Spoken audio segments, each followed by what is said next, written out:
Hello, hello, and welcome to another episode of Dela's Voice. I'm so glad to have my guest here today. Excuse me. There we go.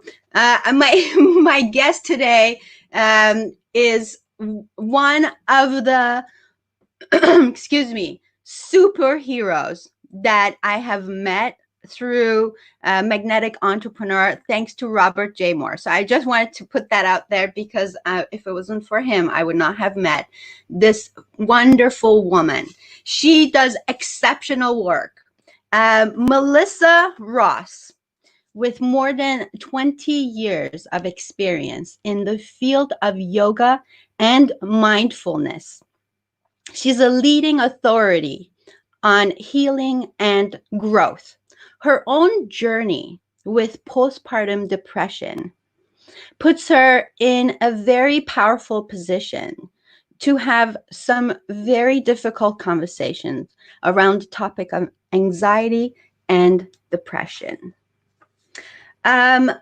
Melissa has made it her mission to help children and their parents navigate through anxiety, bullying, and positivity.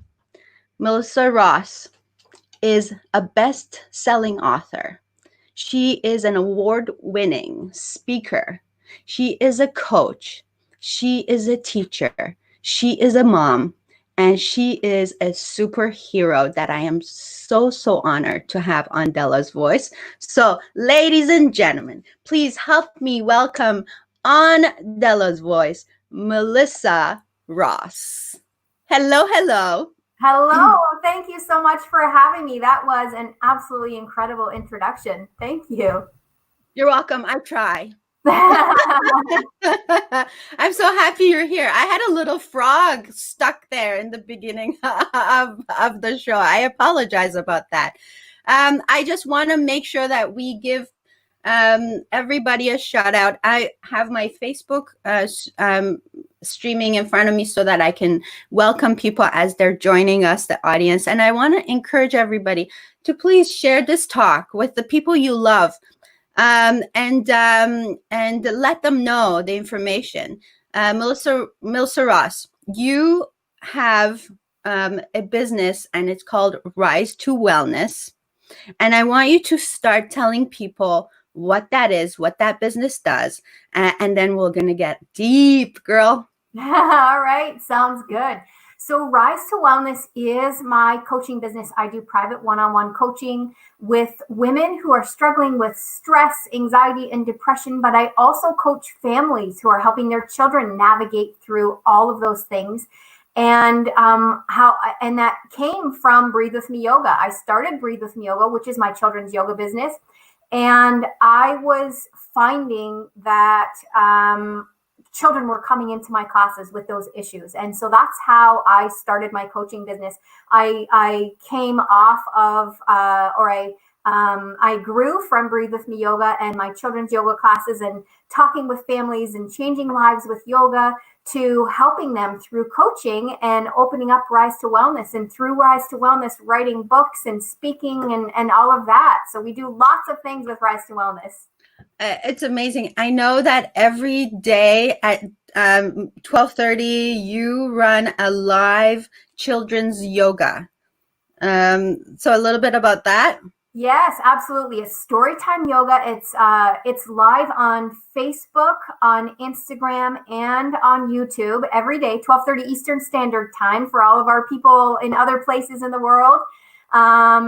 And Storytime Yoga is a chance for children and families to come together. Children 4 to 9 years old on their own. Younger children, we start children at 2 years old with our yoga classes. So younger children with their parents.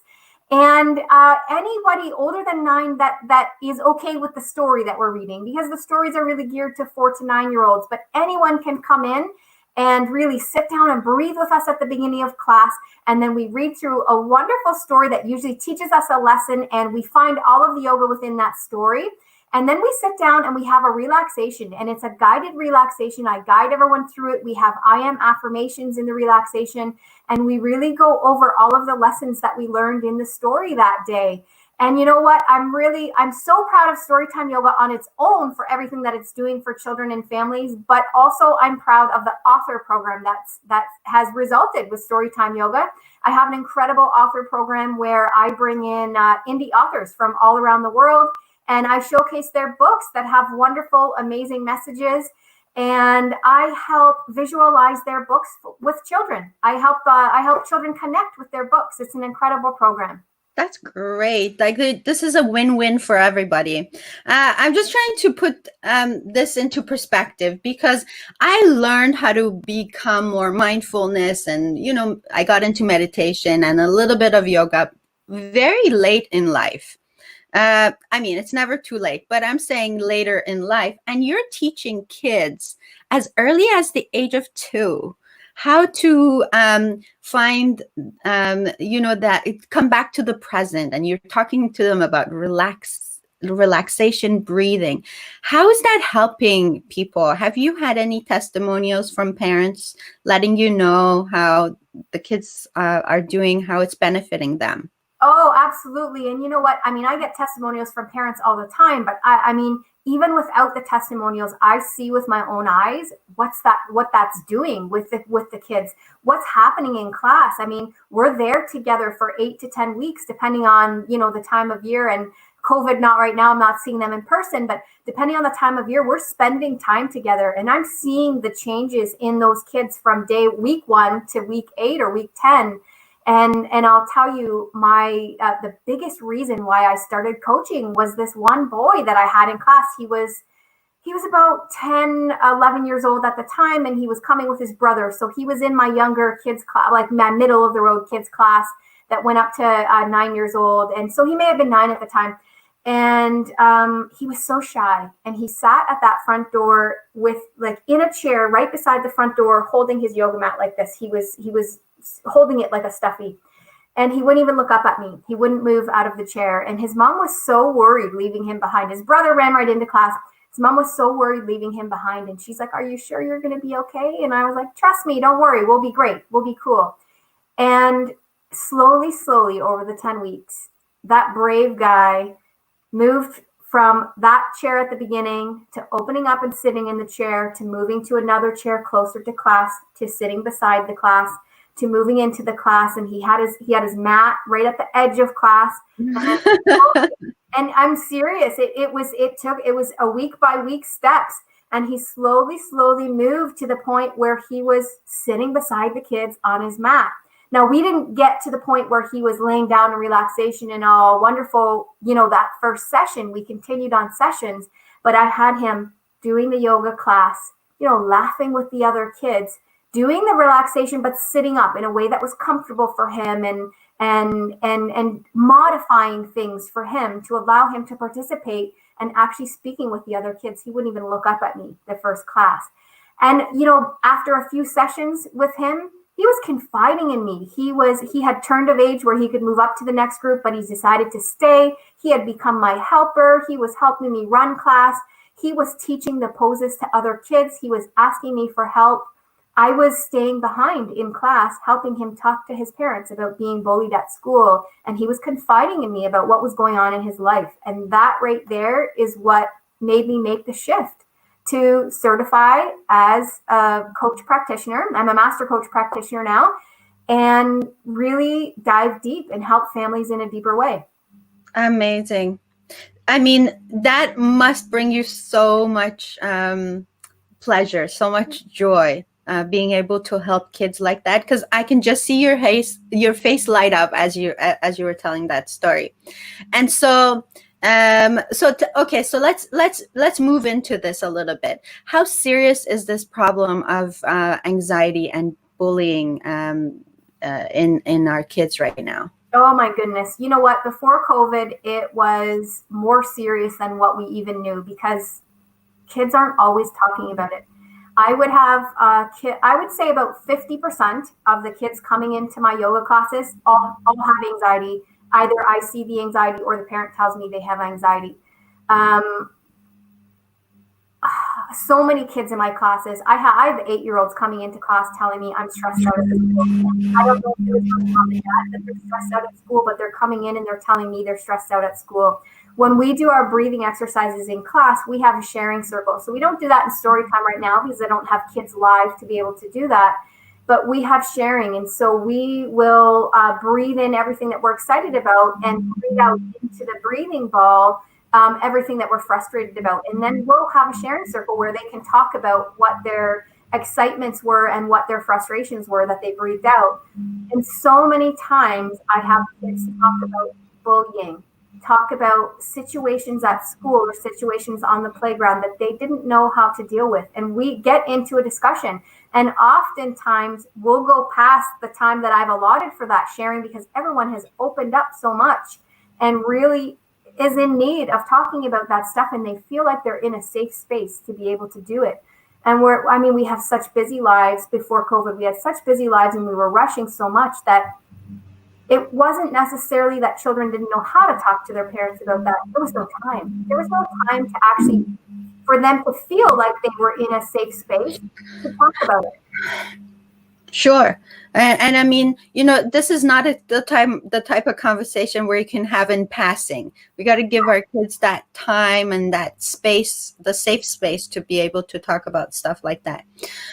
So you brought up something really interesting, and you said the kids don't know how to deal with certain things like bullying or situation at school. And I'm thinking, as adults, we don't know how to deal with things sometimes, right? And that's why we get into trouble on the road. If someone cuts us off, we get into road rage and honk our horn or cut that person off, and just situations can get worse and worse and worse. And it's all because we don't know how to deal with this. And you'd be surprised how many adults are bullying as adults too. I mean, we as adults, we teach our kids about bullying and not to be bullies and how it's not tolerated in school. And I think there's the no strike policy and all that kind of stuff. But as adults, there are a lot of adults out there that are bullies. And and we've talked about it before, bullies are made from situations that are happening at home, and oftentimes the bully is bullying because they're not getting the attention they need, or they're in victim mentality, or something's happening to them,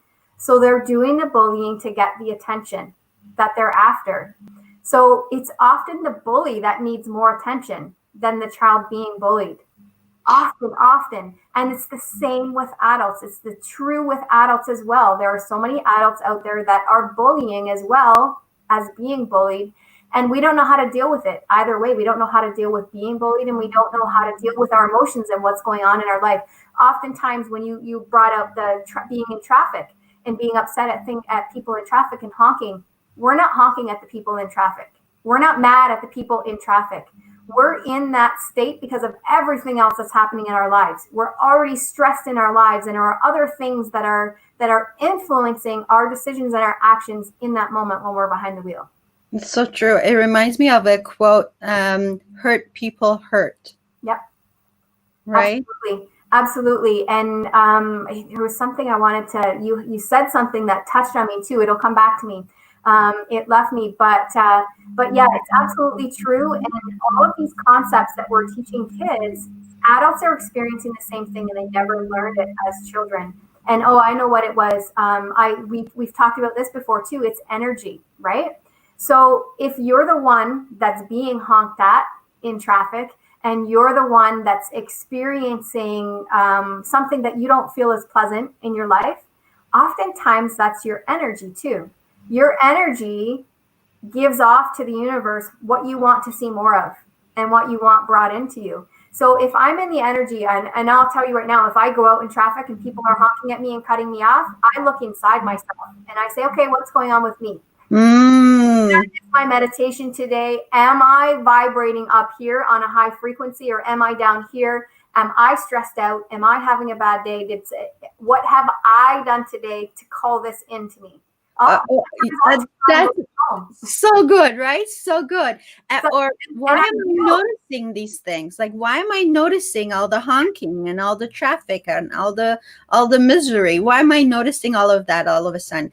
Well, it's like, let's just take one moment. I'm just gonna say hi to some of the people who are watching.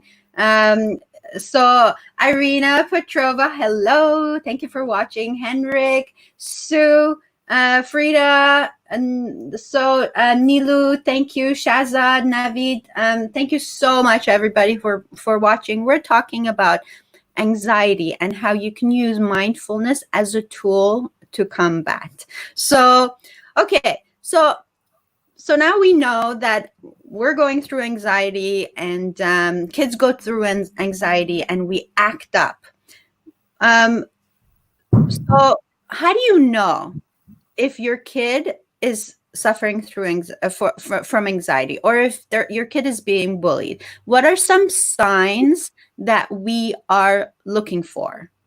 Yeah, absolutely. So first of all, bullying, we're going to see signs in our kids that it's going to be different behavior. Basically, they're going to start to behave differently. So we all know our kids. We all know what their regular behavior looks like, and they're going to start to shy away from things. They're going to start to shy away from doing things at school, or have a meltdown over doing something at home, or that they wouldn't normally have a meltdown about.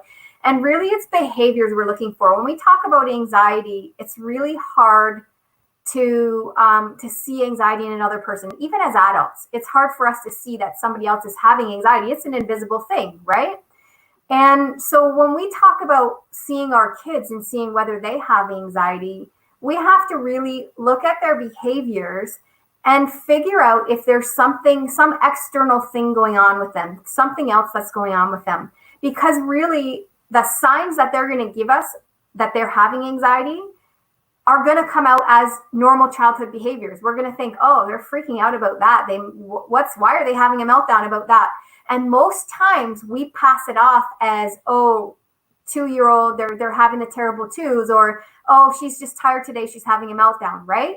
And sometimes that's the case. Sometimes that's true, but it's not always true. So it's really important for us to have those conversations, those deep down conversations with our kids about what's going on at school, what's going on in their lives. Is there anything they're concerned about or worried about? Is there anything on their minds? Is anything different happening? Are friends acting differently at school? Did something happen at school? Did somebody say something to them somewhere, wherever they are? And really dig deep and allow our kids to let us know what's going on in their lives, so that we can figure out if that's just a behavior, a childhood behavior, or if it's anxiety. Because when all those things start to pile up, that's when the anxiety starts to happen. I'll give you an example of my daughter. My daughter loves hats, absolutely loves hats. She has the craziest hats. She wears them to bed all through the winter. She'll wear like knit hats to bed. And sometimes in the summertime, she'll be walking around with a knit hat on. She just loves her hats.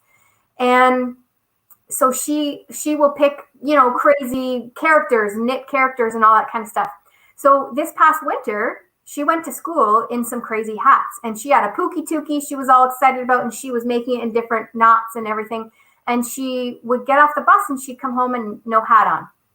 And so for a couple of days, I'm getting upset at her. It's snowing out. It's cold out. Why isn't your hat on your head? You're going to get sick. You have to put your hat on your head. Well, then when the third day it happened, and we're talking 3 different hats. The third day it happened, and I can't find the first 2 hats. They've disappeared. Now, okay, something's going on. Let's have a conversation. And I find out that the kids were laughing on the bus and making fun of her hats. So on the way to school, they laughed and made fun of it. So she wore it at school, but then getting back on the bus, there was no way she was putting that hat back on her head. And then she hid the hat when she got home, so she didn't have to ever wear it again. So, it took me a couple of days to notice that cycle was happening and to notice the hats were missing. But if I hadn't had that conversation, I would have been still standing here fighting with my daughter, telling her to put her hat on, wondering why she's not wearing the hat, and never knowing that there was ever an issue. So true. Melissa, what are some ways to ask those questions? I mean, I know that when my son's now almost 18 years old, but I remember him as a kid growing up. Every time I asked him, "How you doing? How was school today?" "Fine." You know what I mean? The kids don't really come out and tell you everything that's going on. So how can we start those conversations? How can we ask the right question to get them open up? And I know that's not going to happen overnight, but if someone's watching this and thinking, "Oh my gosh, like this is hard. How am I going to ask that question? Do you have any tips? Yeah, oh my goodness, there's so many different ways you can tackle that. So, I mean, when they're coming home and you're asking how their day was at school and they're going, fine, what'd you do today? Nothing. I mean, I get that from my own kids sometimes too. But the ways to have them open up is to ask them direct questions. Ask them what one great thing happened at school today. And it could be anything. It could be at recess. It could be at I ate my lunch. Whatever it is, it doesn't matter what it is. Sorry, I have a frog in my throat there. Yeah, It doesn't matter what it is, but you can ask them direct questions. What one great thing happened at school today? Or about their friends. What did Emma do at school today? Did you play with Emma today? Asking direct questions that require a direct answer, that don't allow them, it's not an open-ended question. It doesn't allow them to just say fine, nothing. You know what I mean? That it needs an actual answer, whether it's a one-word answer or not. And really delve in about their friends, about their teacher, about a certain subject. Did you have math today? What did you learn in math today? Did you learn this? Did you do fractions? Whatever it is. And if you start just having conversations about nothing, about anything that's happening in their lives, they'll start to open up about the other things. They're not going to open up about those things right away, but they'll start to open up about other things. But also what I do with my kids and how they started opening up with me is, we've talked about gratitudes before. So every night before my kids go to bed, they write down 3 gratitudes in their journal. Now, sometimes this takes thought because they're not allowed to write the same thing every day. I can't write mommy, daddy, and food every day, right? So sometimes it takes thought to really think about what they're grateful for that day. And it can be anything. If they have a cold and they're sick, they might be grateful for Kleenex, because what would they do without Kleenex that day? Or a cough lozenge, right? What would they do without that day? It doesn't matter what it is. But when they start writing their gratitudes, and even when they're stumped for their gratitudes, it opens up the conversation, because they have to tell me those gratitudes every day. And sometimes I'll ask about those gratitudes. Oh, really? Okay. Why are you grateful for that today? And then we can have a discussion about why that thing is so wonderful and why it's so wonderful to be grateful for that. And, or what happened that day that I'm grateful for my friend Elvin or Ella, and what made me grateful for them that day. You know what I mean? And it starts to open up just conversation. And now when my kids go to bed and they tell me their gratitudes, my kids will say, can I talk to you for a minute, Mom? And that's when it starts. That's when they start opening up the conversation. My kids will just walk into my bedroom now and say, can we have a talk, Mommy? Can we have a talk in private? And that's how you get the conversation opening up. But you've got to start talking about all those other little things and allowing them to see that it's a safe place to open up, that you're not going to react in the way they think.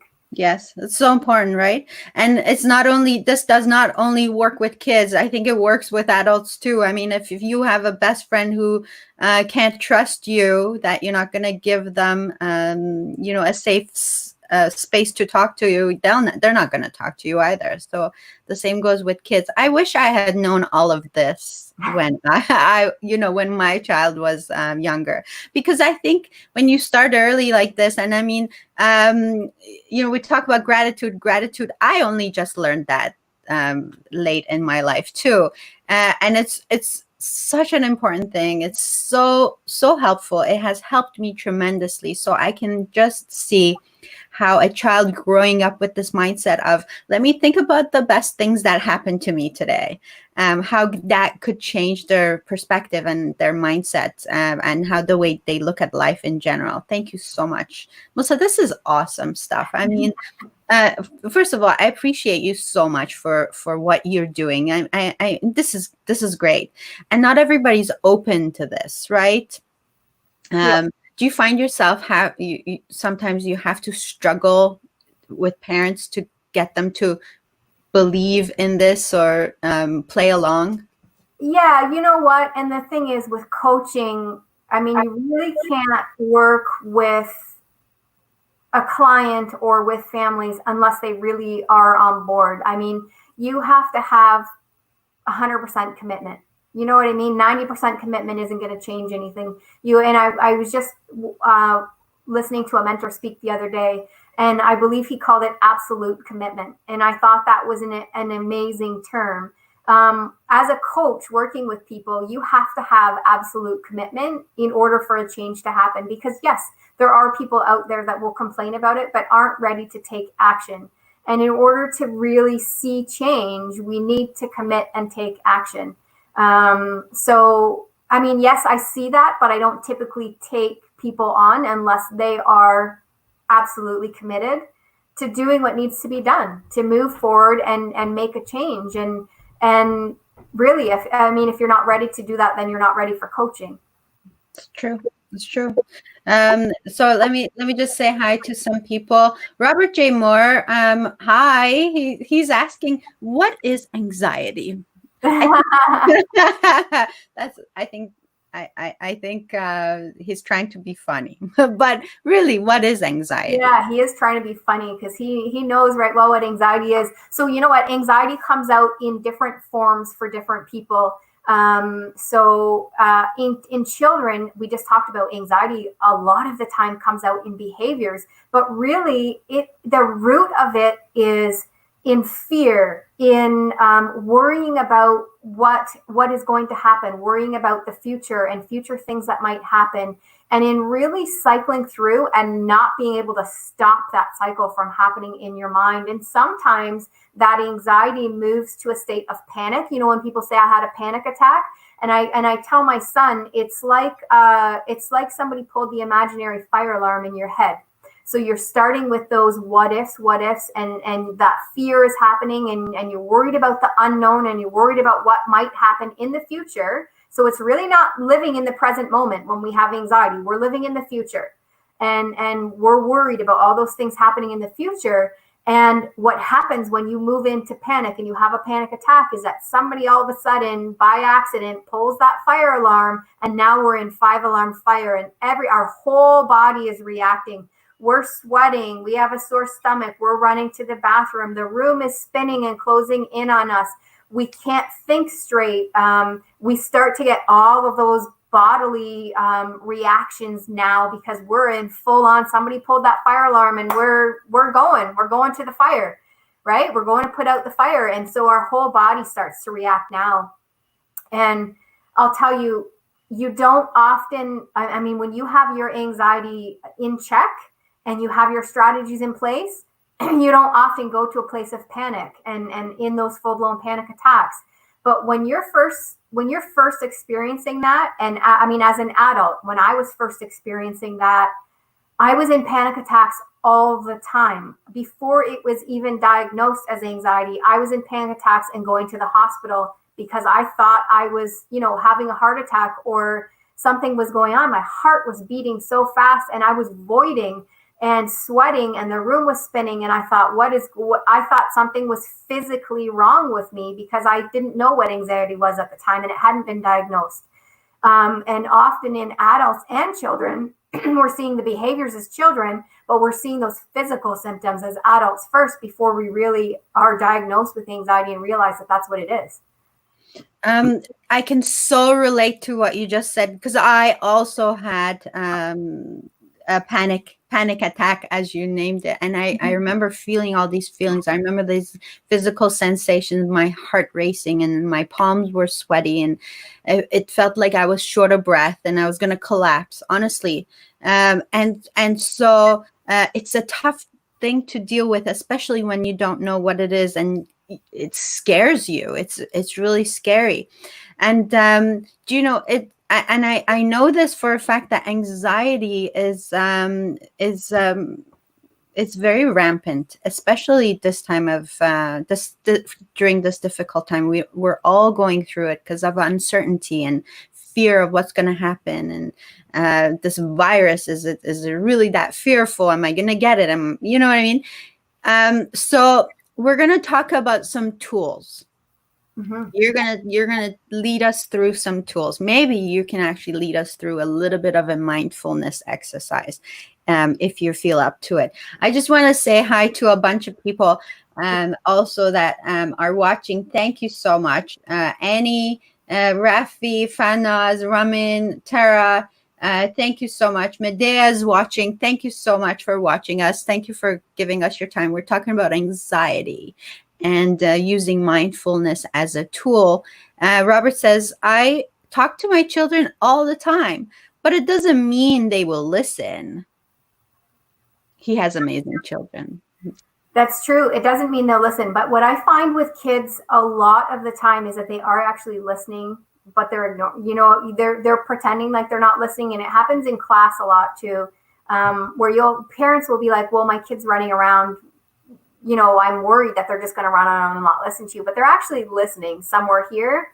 And if you keep repeating yourself and keep having the conversations and keep, teaching the lessons, one day they're going to come up and they're going to speak the lesson and you're going to think, oh, wow, they were actually listening. So even though they're running around and they're, defying you and not wanting to really, it looks like they're not really wanting to listen to what you're having to say.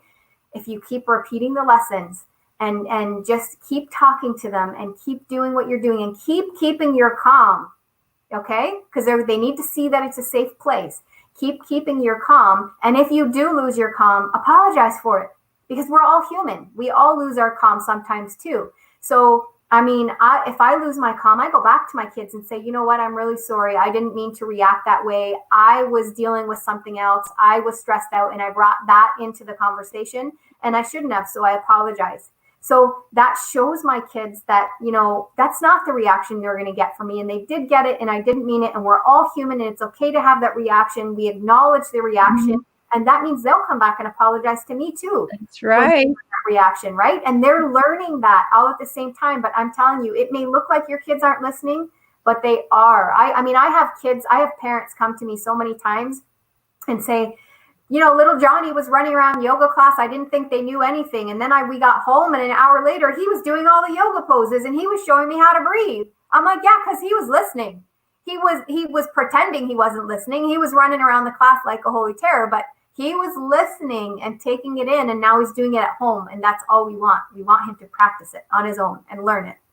And it's so true.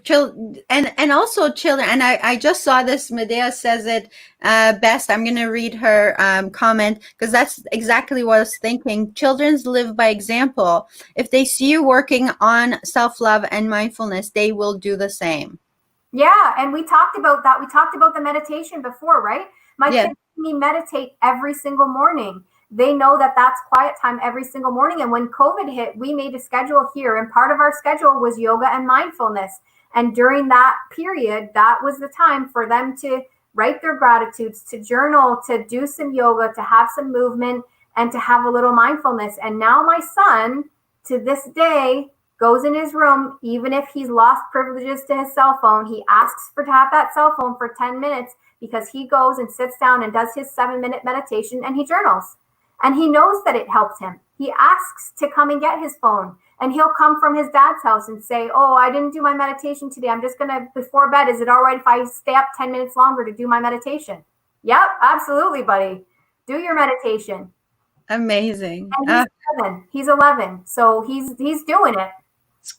Great. That's just great. I mean, meditation has helped me so much, Melissa. And on those off days when I don't do it, when I miss it, I honestly feel like there's something off.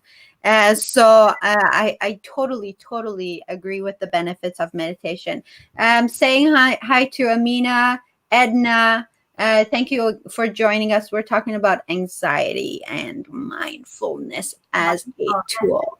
Okay, so I'm ready. If you have something that you want to walk us through, a little exercise, I don't know, does something come to your mind before we jump into the next topic?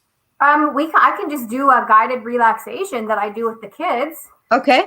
You want to do that? Sure. So we'll take a seated position then, because we're all sitting right now. Mm-hmm. So if it's comfortable for you and everyone at home, if you're at home, you can lay down. I'm going to close my eyes because I usually close my eyes when I guide the kids through.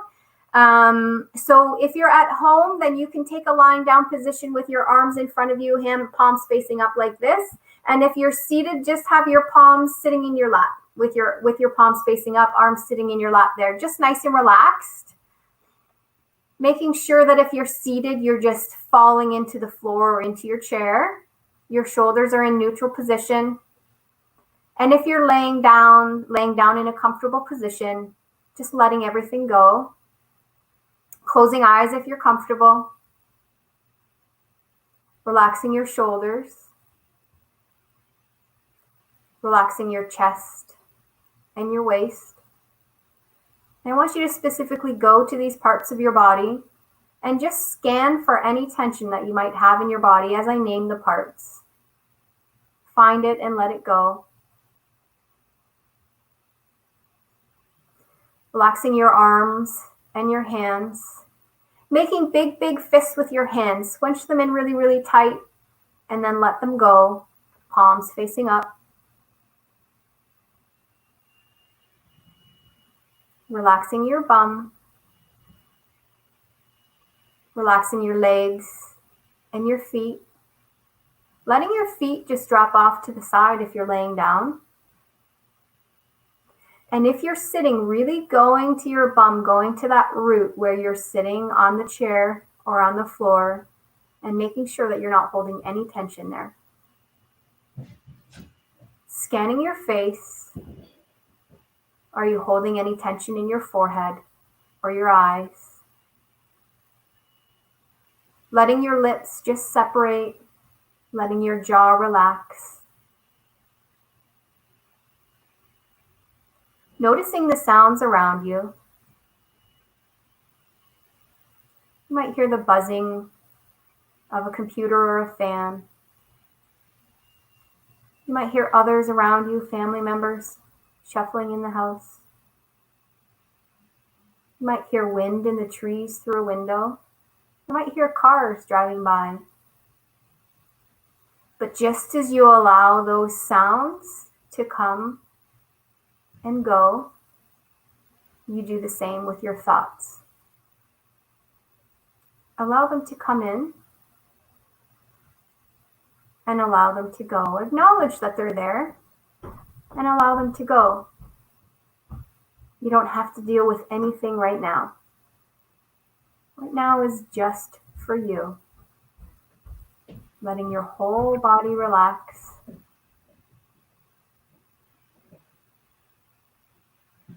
Feeling your breath gently coming in and out of your body.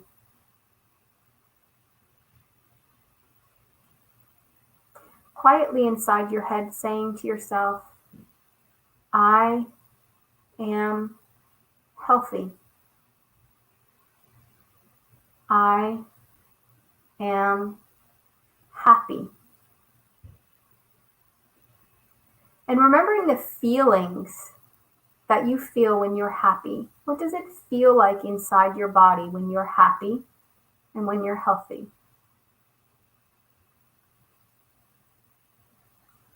Taking the feeling of being happy and healthy and placing it deep inside your heart. And taking the knowing of being happy and healthy. And what that means is the knowing that you have the choice to be healthy and happy. Knowing that you have the choice every day to be healthy and happy. Take that knowing and put it deep inside your head. So you've got the knowing inside your head and the feeling of healthy and happy inside your heart. Send that happiness throughout your entire body, all the way down to your toes.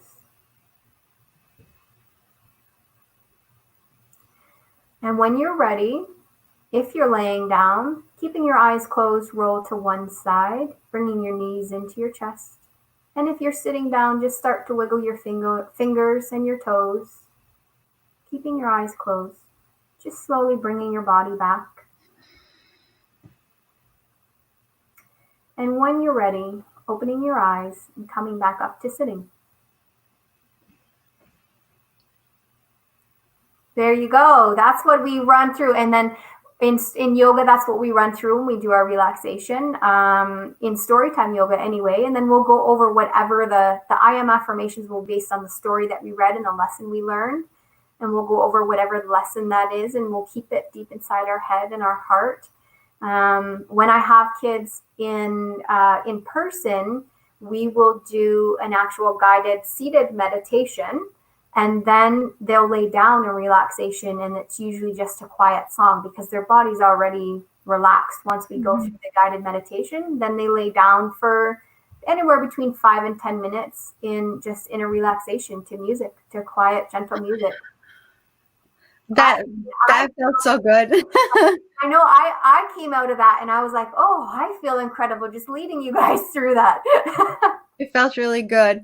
If you're watching this and just went through this little bit of mindful meditation, go ahead in the chat box and let us know how that was for you. Well, how was the experience for you? And this was like a little short one, right? Yeah. And it's powerful. It's really powerful. So can you explain in just a few words, what does the word mindfulness really mean? Well, mindfulness is meditation is actually a form of mindfulness. Mindfulness is actually being mindful and being in the present moment with everything we're doing. So we can be mindful in every aspect of our lives. It doesn't have to be sitting down in meditation. That's just one branch of mindfulness. We can mindfully eat by sitting at the table and, really smelling our food, really savoring our food, really chewing it for however many chews, right? Instead of, eating quick and scoffing it down, we can sit and really be mindful. We can be really present with the food on our plate. We can be mindful with our family. We can have that family time and really sit back, and instead of rushing through whatever it is we're doing with our family, smell the smells and feel what it feels like to be there, and feel the gratitude for being there with our families doing that thing that we're doing. We can go out and mindfully walk our neighborhoods and really pay attention to the neighborhood. How many times do we go for a walk and we just walk down and we're talking to somebody, or we might look down at our phone. But we're doing the exercise, right? Well, let's mindfully walk. Let's actually listen to the sounds in our neighborhood. Do you hear kids playing? Do you hear the birds chirping? Do you hear the wind in the trees? What do you see? How many times have you actually looked at your neighbors' houses, at the trees around you in your neighborhood? Whether or not your neighbors were sitting on the porch, did you wave to them? What were your neighbors wearing? How did they look? Did they look healthy and happy? What traffic is coming down our street? Are there kids out playing? Are people riding? Really listening and feeling. How does it make you feel? Does the neighborhood make you feel happy and joyful? Or are you scared where you're walking? Bringing in the feelings, the smells, the visions of anything that you're doing. You can mindfully wash your dishes. You can look out the window and mindfully wash your dishes and feel the warm water and smell the soap that's washing the dishes. There's so many things in life that you can just slow down and be mindful with. And then the next step to that is an actual meditation practice where we're sitting down and we can sit down, and first we start with our breath. Just sit there and be one with your breath and concentrate on the breath, because I know your mind is racing. So we sit down and we just concentrate on our breath and concentrate on breathing and moving the breath through our bodies. And then we sit longer and a little bit longer and a little bit longer. And now they always say that you should start without guided meditation. But if you're really struggling with that, and lots of people who have anxiety and have those fears and those things running through their heads do struggle with sitting down without guided, then sit down with something that's guided, where someone's guiding you through that meditation. And my kids are different. My daughter will just set a timer for 7 minutes and just sit there with herself in the quiet for 7 minutes. And that's how she meditates. She'll be 9 in August. My son, and she's not faithful with it yet. If I send her to do it, she does it. She doesn't volunteer it yet. She's 9. But my son, who's 11, he'll be 12 in December. He does a 7-minute guided meditation. He has an app, and he'll run the app on his phone, and he has his choice, but there's a 7-minute one that he likes. And so he'll be guided through it. And it's a guided visualization of the body and relaxation of the body. And he now volunteers to do that. So, and he'll get to a longer place. There's a 25-minute seated one that I will do with him as well. And I will sit there with him and do that. And he can get through that. He's, a little bit antsy near the end, but he can get through that one. So he's slowly working his way up, but he has anxiety where he's like always thinking about something. If you say something, it's like, well, what's going to happen though? What's going to happen when we get there, and who's going to do this and who's going to do that, and what are we going to eat? And he's the one that rolls with that. So he's, I know so many adults who do that all the time. Oh yeah, it depends on how you are and what you get through. If you can sit down and be one with your breath, then the best way is to really concentrate on your breath and be one with yourself. But if you're not capable of that at the beginning, sit down and have somebody guide you through it. And I do a guided one every morning. It's a heart centering. It's 31 minutes total. It's a heart centering. It's breath work, like deep breath work, where you're holding your breath and really moving your breath, moving some emotions and everything through. And then it's a meditation. Then it's the meditation after that. So it's 31 minutes total that I do every morning. But I'm actually creating one now that will be short. It'll be a 5-10 minute. It'll be breath work and a little bit of meditation that I'll be getting out there. And I'm also recording the meditations that I usually use in class with kids, because I'm not able to do that now with the kids. And the visualization through story time is different because I'm picking out the lessons in the stories that we're reading. So I actually have some chakra meditations that I have them in a kid version and then in a youth version that I was using in classes. So I'll be recording those and getting those out there as well. So lots of tools for everybody to use to get started. That's excellent. So first of all, I want to give you a compliment from Medea. She says, "You're such an amazing mom and a role model, Melissa." I agree. I agree. Medea's a sweetheart. Thank you. Yes, she is, and she has amazing books for kids. Her books have been on Storytime Yoga. Have they? Oh, see, wonderful. Absolutely, yeah. Big shout out to her, the honey cake series. Yeah, we absolutely love the honey cake series. Some beautiful, beautiful messages in her books. Absolutely. So I know she's working on her fourth one. I forget if it's the fourth one or the fifth one, and it's all about gratitude. And yeah. Okay, so as you were talking, I'm thinking, okay, how often do you go take a shower and you're under the shower and all these thoughts are racing through the heads? And so you're trying to plan your whole entire day in those 5 minutes. And sometimes often I remind myself, take a breath. Like, you know what I mean? Just enjoy this water as it's like, it's touching your body. Like, just feel it. Don't rush through this. And then you come out of the shower, like, they just take a shower. Like, it happened without me knowing it. So that could be mindfulness. You know what? It could be. And it's so funny you said that, because everybody who knows me well knows that the shower is my quiet time, because at one point I couldn't get quiet. I would go to the bathroom and I'd have kids barging in and knocking on the door, right? So and even if they came in the door, they couldn't get into the shower with me. The shower was my quiet time. So I mean, it's the place where I think some of my greatest ideas come from my showers. And because I do that, I literally get under the shower and I close my eyes and I let the warm water roll down me, and I just concentrate on that water and the cleansing that the water is giving me. And I'm putting myself back there right now. And that's why I end up taking longer showers than what I had anticipated, what I had set out to do. Because I mean, and then the things, the ideas start to come to me, and I find clarity. Like, I could be struggling on a problem and I will get in and I will be mindful in my shower and be in a meditative state in my shower. And all of a sudden it hits me and I'm like, that's the answer. I just solved, like, I've been thinking about this for a week, trying to figure out what to do. The answer just came to me in my shower. I actually often will put my cell phone there beside the shower. And a mentor of mine gave me this, because I'm like, all the great ideas come to me in the shower, and by the time I get out and get dried off, they're gone. And she's like, well, put your cell phone beside the shower and hit the voice record. And so I'll like peek out and I'll hit the voice record and I'll start recording all the ideas, because I get the best meditative states and the best ideas and solutions in the shower when I'm being mindful. Hey, that's an excellent idea. That is Yeah, an excellent idea because you're right.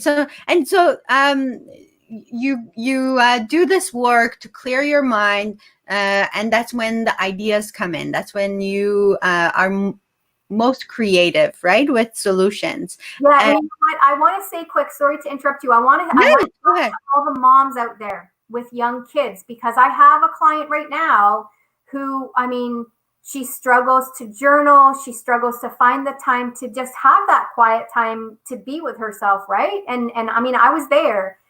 there's there's ways to do it. So in your shower, find your mindful moment in your shower because you don't have your kids in the shower with you, right? Somebody they're content while you're in the shower, and even if they're at the shower and they're there and they're little and they're crying about something, you know, you're in the shower, just allow that while that water's coming over you, allow that to happen. And if you happen to get a little bit of extra time in the shower because your spouse is watching the kids, then allow that mindfulness to happen in the shower as the water's coming over you. And journaling, involve your kids. So if they're a little bit older like mine, involve them in that. Have them sit down and they can draw a journal. Journal doesn't have to be writing. You can have little kids be drawing pictures with their crayons and their markers and being mindful about their drawing while you're journaling. So involve your kids so that you can find that time to do your journaling and have your mindfulness. Because I know how I've been there. Trust me, I've been there. I know how hard it is to find the time. So for all you moms out there, all you parents out there, I shouldn't just say moms, for dads too, all you parents out there that are struggling with that time, that's the way to find your mindfulness moment and to be able to journal and find the time. Involve your kids, use the shower, use those places where you can get away. Grocery shopping, if you happen to get to the grocery store by yourself, I know it doesn't happen often. Be mindful in your walking and in your shopping, right? Smell the smells, see everything that's going on, be mindful, be grateful that you're there alone and you have that mindful moment by yourself, right? Mhm. Find the things to be grateful for in those moments. So you talked about your kids using an app for their meditation, Yes. for their guided meditation. Can any app suggestions? I know that I use Headspace at times, but then there's like all these like guided meditations on YouTube. What do you have in mind? Yeah, I'm sorry, I'm trying not to sneeze. I felt the sneeze coming. There's tons of apps out there. So the one that was recommended to me by one of my mentors for a short meditation is the Meditate Me app. And so that one has anywhere from 5 minutes to half an hour meditations on it. And that one was recommended to me because I was finding that sometimes if I woke up late in the morning, slept through my alarm by accident or something happened, I wasn't getting my full half an hour in. And so I will actually take a quick one, like a 5 or 7 minute meditation there, so that I still have that mindfulness and that meditation to start my day, because I love starting my day in that way.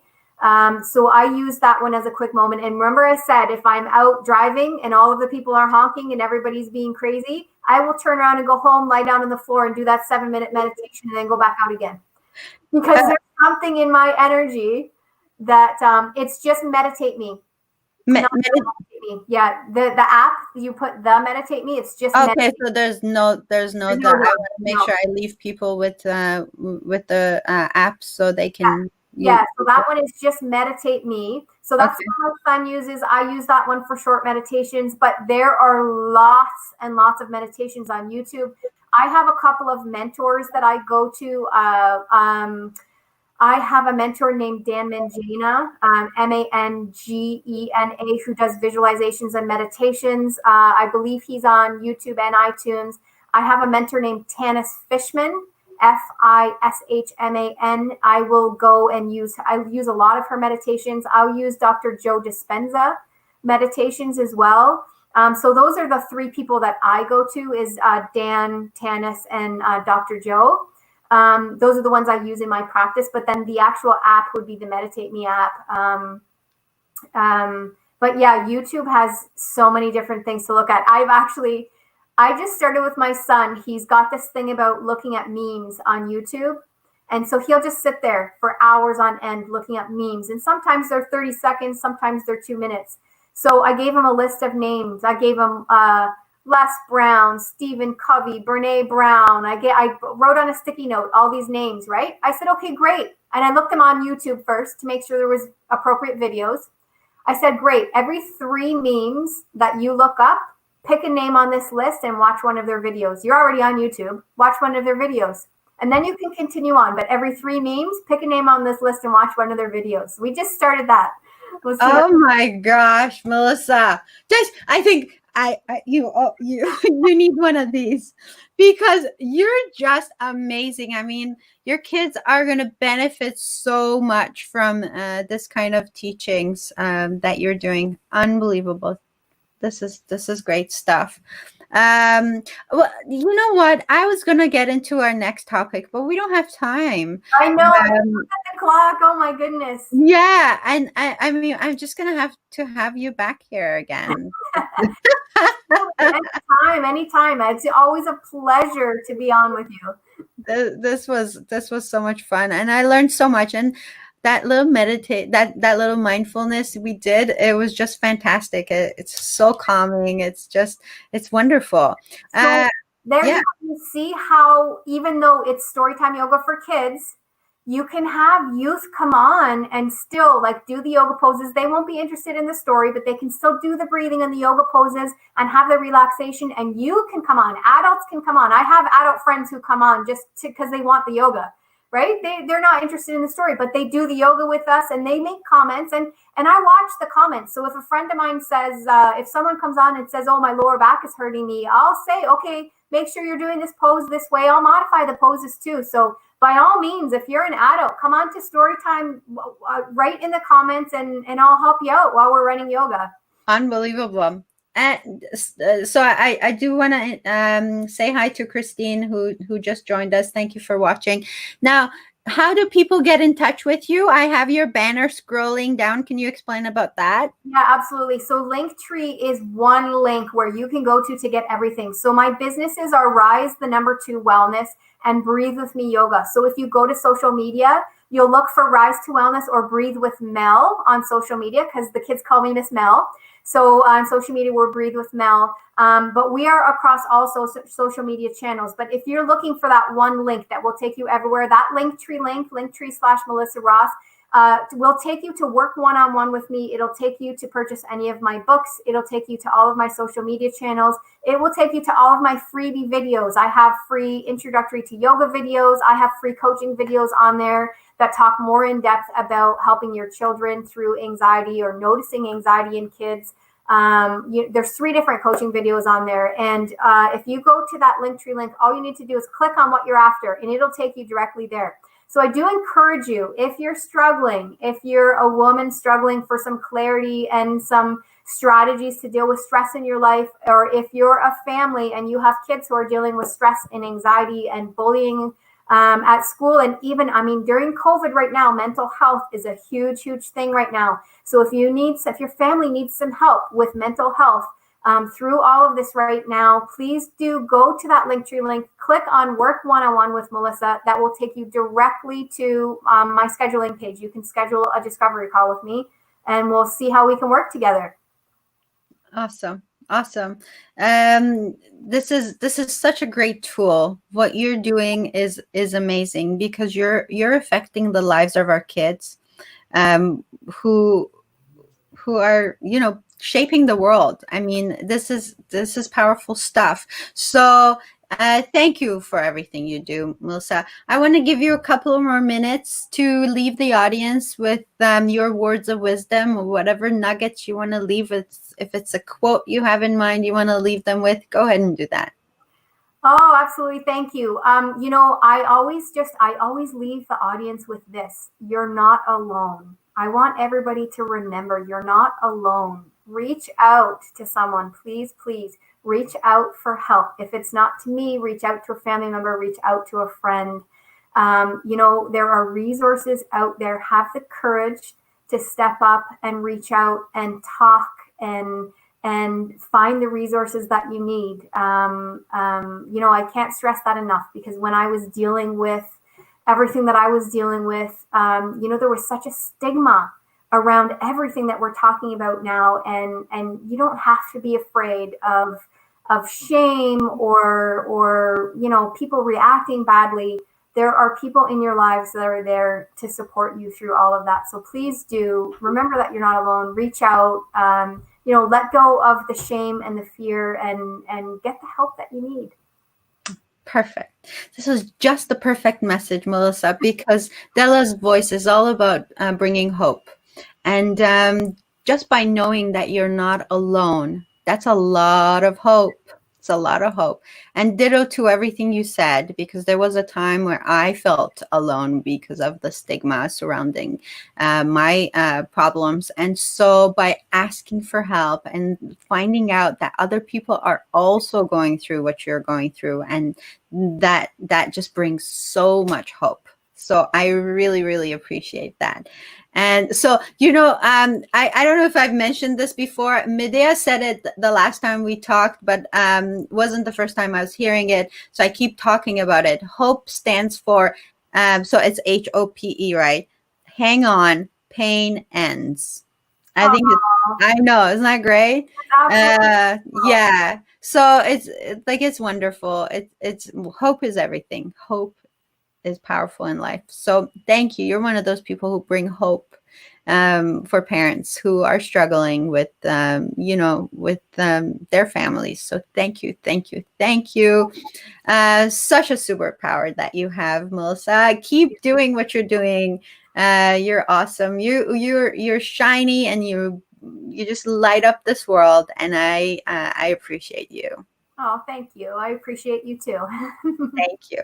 Okay, and for everyone else who's been watching us, I want to thank you for your time. And please share this message with your friends so that they can benefit from the knowledge offered here today.